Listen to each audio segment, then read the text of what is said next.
Hello friends, welcome back to my channel Megha's daily ব্লগে। তো তোমরা সবাই কেমন আছো? আশা করি ভালো আছো, সুস্থ আছো, আর আমিও ভালো আছি। আজকের ভূত চতুর্দশী। আজকে 14 শাক খেয়ে আর 14টা প্রদীপ জ্বালাতে হয়। তো ভূত চতুর্দশীতে আজকে তেনারা সব ঘুরে বেড়াবে আশেপাশে চারপাশে।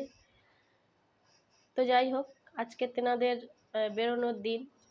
আজকের দিনটা ছোটোবেলাতে আমরা বাইরে বেরাতাম না, বেরোতে দিত না। তো দুঃখের বিষয়, এখানে আমরা যেখানে থাকি সেখানে 14 শাক পাওয়া যায় না, তো ওই জন্য 14 শাক খাওয়া হয়নি। একরকম শাক খেয়েছি, মূলো শাক, ওটাই ভাজা করে খেয়েছি। আর 14টা প্রদীপ জ্বালাবো না, 14টা প্রদীপ জ্বালাবো না, তবে প্রদীপ জ্বালাবো। মাটির প্রদীপ কিনে নিয়ে এসেছি, বাতি কিনে নিয়ে এসেছি, এগুলোই জ্বালাবো আর তোমাদের সাথে শেয়ার করব। আর আজকের আমার ঠাকুরটা আমার বেডরুমে আছে, তো আমি ঠাকুরটা বেডরুম থেকে শুনেছি বেডরুমে ঠাকুর রাখা নাকি উচিত নয়, তো একটা ব্যবস্থা করলাম ড্রয়িং রুমে রাখার জন্য। তো আমি আজকে ঠাকুরটা বাইরে শিফট করে দেব ড্রয়িং রুমে, আর ডেকোরেশনটা তোমাদের সাথে শেয়ার করব। তো তোমরা দেখতে থাকো। দেখো বন্ধুরা, এখানে অনেক জামা কাপড় আছে, কাচতে হবে। সেদিনে বেরিয়েছিলাম, মার্কেটে গেছিলাম একটু, তো ওই জন্য প্রচুর জামা কাপড় জমে গেছে, এগুলো কেচে দিতে হবে। দীপাবলি আগেই কাচাকুচি করে রাখলে ভালো। তো চলো, এগুলো সাবান দিয়ে এখন ভিজিয়ে দেব, তারপরে একটু পরে কাচবো।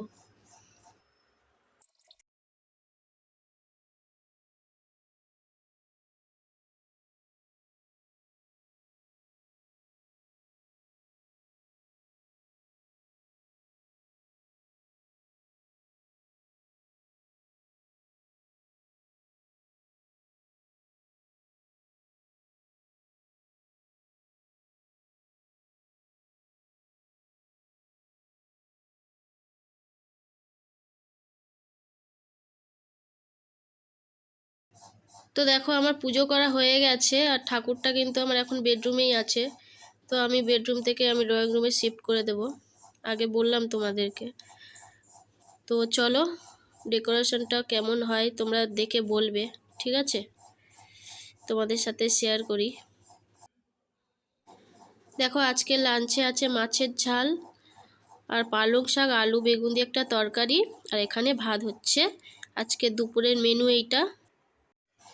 তো বন্ধুরা, কালকের মার্কেট থেকে এই ফলগুলো কিনে নিয়ে এসেছি। শুধু ফল নয়, আরও টুকটাক বাজার করে নিয়ে এসেছি।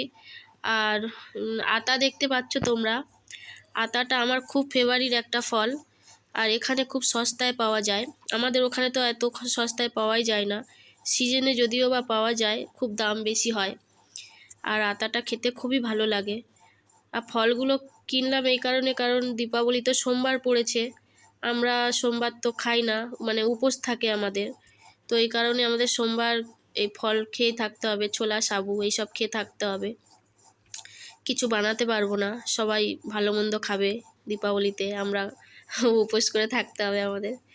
তো যাই হোক, সোমবার পড়েছে, আর কি করা যাবে বলো। আর এখানে আমি একটা আতা খাচ্ছিলাম, কারণ একটা আতা খুব পেকে গেছিলো, রাখা যাবে না, ওই জন্য দেখলাম, দেখে আমি আতাটা খাচ্ছিলাম। এত মিষ্টি আতাটা, তোমাদের কি বলবো, খুব মিষ্টি, এত সুন্দর খেতে, জাস্ট ওয়াও। দেখো, আমি যে জামা কাপড়গুলো ভিজিয়ে রেখেছিলাম সাবান দিয়ে, ওগুলো কেচে নিলাম। আর আজকে যেহেতু জামা কাপড় একটু বেশি আছে, ও জিন্স আছে, তো এই জন্য আমার বারান্দায় মেলতে হলো। আর জিন্স থেকে তো টপ টপ করে জল পড়বে, ওই জন্য ভিতরে সব জায়গাও হবে না, তো বারান্দায় কিছুটা মেলেছি আর কিছুটা ভিতরে মেলে দিচ্ছি।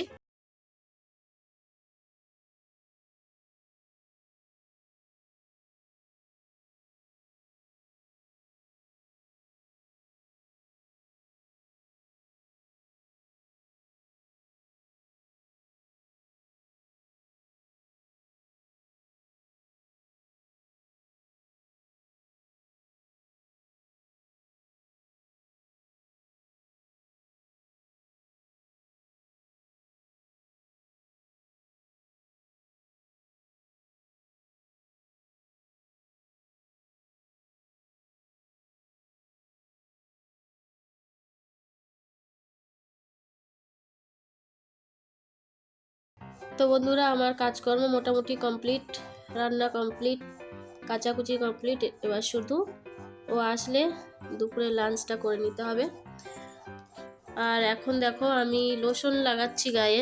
এখানে ঠান্ডা যে তেমন একটা পড়েছে তা নয়, ঠান্ডা খুব একটা পড়েনি, কিন্তু ঠান্ডার সময় যে গা হাত পা টান টান হয় ওরকম হচ্ছে, ফেটে ফেটে যাচ্ছে। তো এই জন্য মানে লোশন লাগাতে হচ্ছে।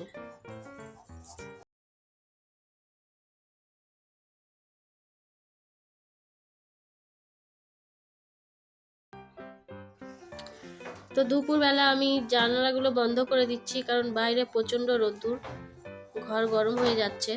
জানালাগুলো বন্ধ করে পর্দা টেনে দিলাম। ঘরটা অন্ধকার থাকলে আর ঘরটা ঠান্ডাও থাকে, তো আমি ওই জন্য পর্দাগুলো টেনে দিলাম। তো দেখো বন্ধুরা, বিকেলবেলা জামাকাপড়গুলো আমি কেচে দিয়েছিলাম, সকালে সব শুকিয়ে গেছে, ওগুলো তুলে নিয়ে এসেছি। এবারে ভাঁজ করে আমি রেখে দেবো।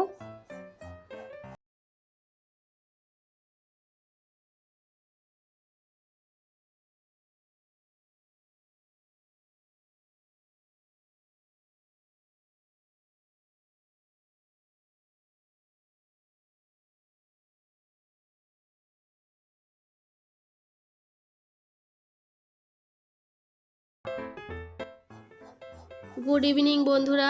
দেখো সন্ধেবেলায় আমি বলেছিলাম যে ঠাকুর ঘরটা ডেকোরেশন করব, ও চলে এসছে। এবার দুজনে মিলে করতে হবে, একলা তো হবে না। তো এখানে করছি ডেকোরেশনটা, তো পুরো কমপ্লিট হয়ে গেলে তোমাদেরকে দেখাচ্ছি।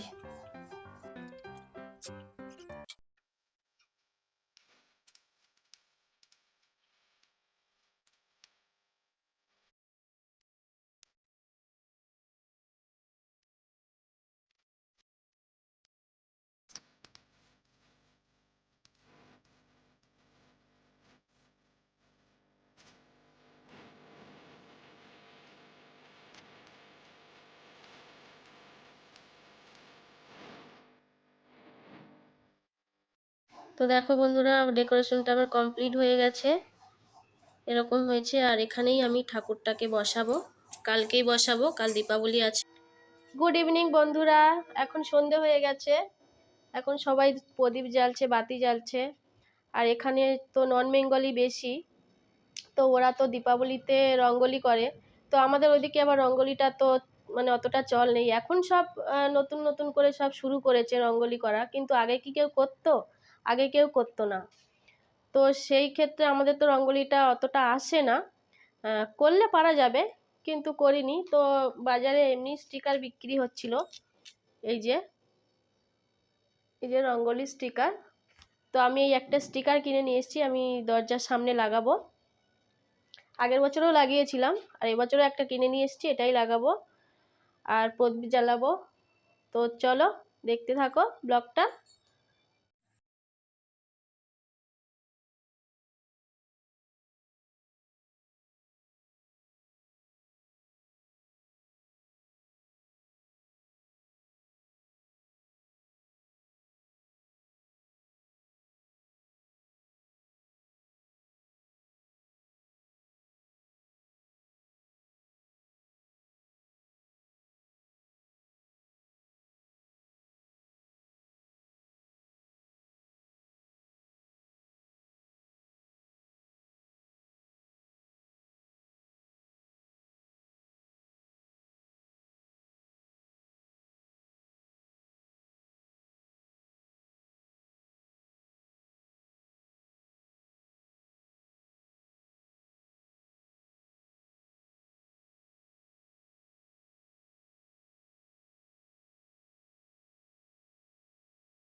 তো বন্ধুরা, আজকের মতো ব্লগটা এখানেই শেষ করছি। আমার ব্লগটা কেমন লাগলো অবশ্যই কমেন্ট করে জানাবে, ভালো লাগলে একটা লাইক করে দিও। আর আমার চ্যানেলে যদি নতুন বন্ধু হও তাহলে চ্যানেলটি অবশ্যই সাবস্ক্রাইব করে পাশে থাকা বেল আইকনটি ক্লিক করে নোটিফিকেশনটা অল করে দিও, যাতে আমার পরের ভিডিও তোমার কাছে পৌঁছে যায়। আর খুব তাড়াতাড়ি আবার একটা নতুন ব্লগ নিয়ে আসবো। Thank you for watching.